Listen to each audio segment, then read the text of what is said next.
So who were the Amazons? Well, even in Alexander's time, they were already really just a legend.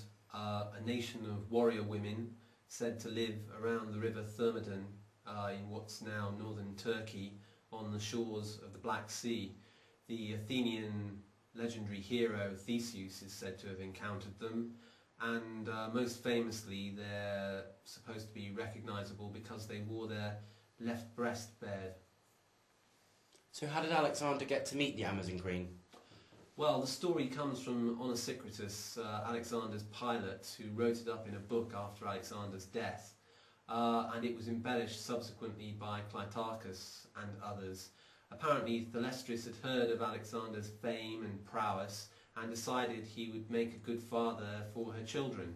So she travelled all the way from her homeland to an area just south of the Caspian where she met with Alexander, and they're said to have tried for a baby for 13 days, and then Thalestris decided she was satisfied that she was pregnant, and she left and went back to her realm.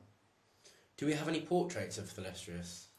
Well, artists have had great fun reconstructing the meeting of Thalestris and Alexander.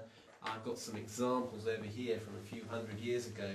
In this one, for example, Thalestris appears as a kind of intimidating dominatrix, and Alexander here is looking a bit worried about what's going to happen.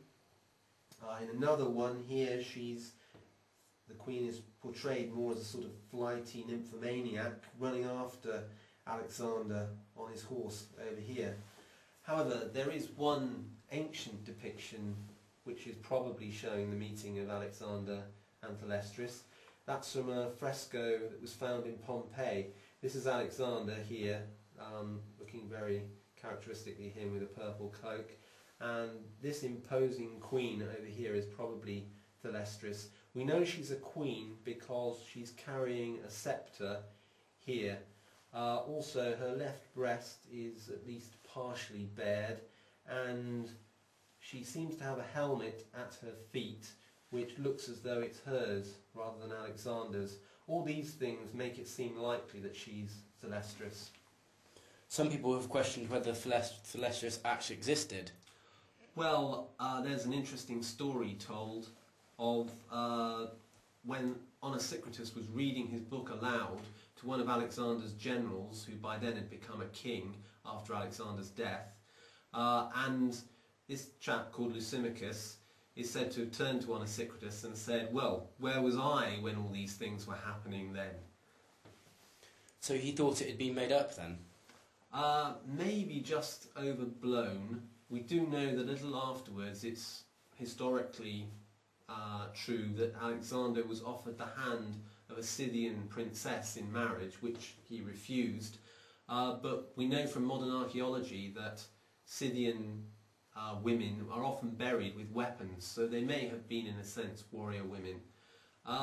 When Alexander, a few years later, returned from India and came back to the same sort of area, we know that one of his governors had a troop of ordinary women made up to look like Amazons, and he presented them to Alexander because he knew about Alexander's interest in Amazons and the old legends. But soon after, Alexander sent them all away because there was a major risk of rape by his own troops. Where can viewers find out more about Alexander and Thalestris? Well, there's an account of Thalestris and her meetings with Alexander and the ancient sources in my book, Alexander's Lovers, or there's more information on my website, www.alexanderslovers.com. Thank you.